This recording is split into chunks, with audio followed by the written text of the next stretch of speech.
गुरु भक्ति योग जीवन के परम तत्व रूपी वास्तविकता के संपर्क का रहस्य गुरु भक्ति है।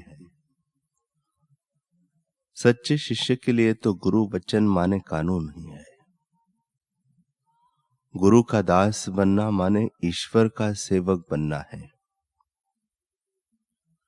जिन्होंने प्रभु को निहारा है और जो योग्य शिष्य को प्रभु के दर्शन कराते हैं वे ही सच्चे गुरु हैं।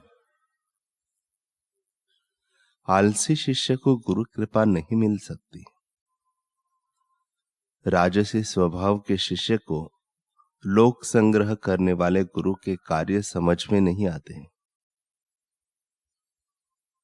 मुक्तात्मा गुरु की सेवा, उनकी लिखी हुई पुस्तकों का अभ्यास और उनकी पवित्र मूर्ति का ध्यान, ये गुरु भक्ति विकसित करने का सुनहरा मार्ग है।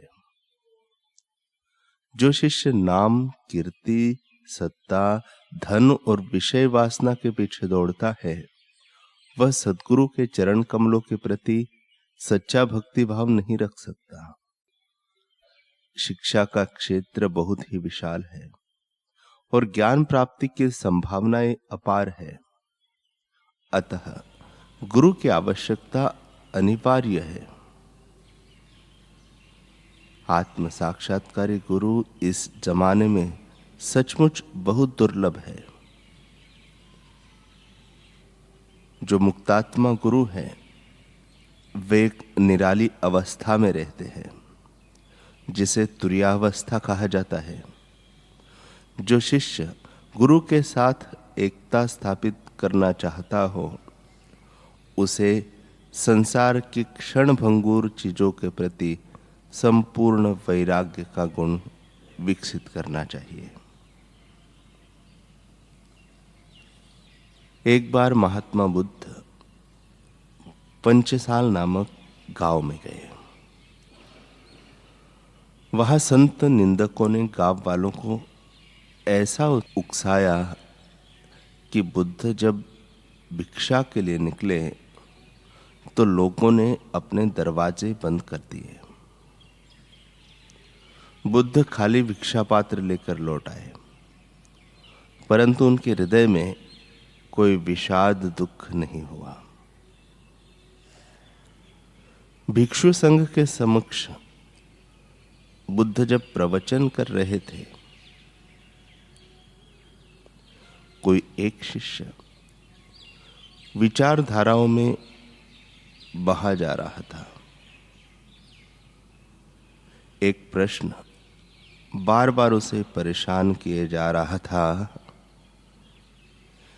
कि हम इतनी तितिक्षा सहते हैं, समाज में सुख शांति का प्रसार करते हैं, फिर भी हमारा इतना विरोध, इतना कुप्रचार और इतनी निंदा क्यों हो? महात्मा बुद्ध के अंतचक्षुओं ने उसके चेहरे को पढ़ लिया। वे समझाते हुए बोले, निंदा से कौन बचा है भला? यदि वह निंदा झूठी है तो उसे झूठ समझकर मन से दूर करना चाहिए, और यदि अपने में सचमुच कोई खोट है तो उसे प्रयत्नपूर्वक दूर करना चाहिए। निंदा करने वाले पर कुपित होने से अपना ही मन मैला होता है, और मन मैला हुआ तो साधना में सफलता कैसे मिलेगी? महात्मा बुद्ध की ज्ञानमयी वाणी से शिष्य के उद्विग्न चित्त को शांति मिली, परंतु उसके चित्त में एक नई शंका उत्पन्न हुई।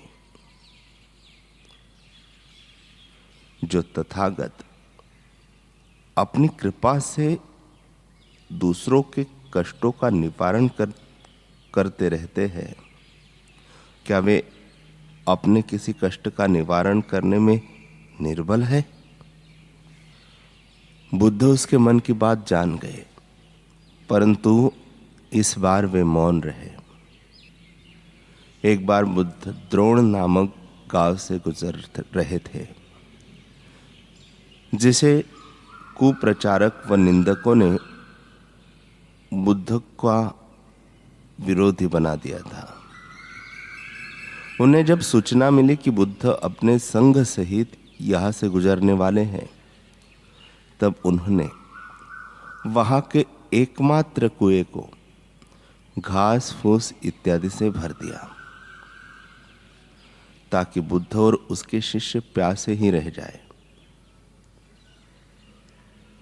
बुद्ध एक वृक्ष की छाया में विश्राम कर रहे थे। उन्होंने पीने के लिए पानी मांगा। तब शिष्यों ने सारी हकीकत बताई। बुद्ध ने उन्हें वापस कुएं पर जाने के लिए कहा। तब शिष्यों ने आश्चर्य देखा, कुएं का जल स्तर बढ़ा हुआ है, घास फूस सब बाहर निकल आया है और स्वच्छ जल से कुआं लबालब भरा हुआ है। सभी शिष्य यह लीला देखकर गदगद हो गए। बुद्ध अपने उस शिष्य की तरफ देखकर मुस्कुराए। अब उसका मन निशंक हो गया था।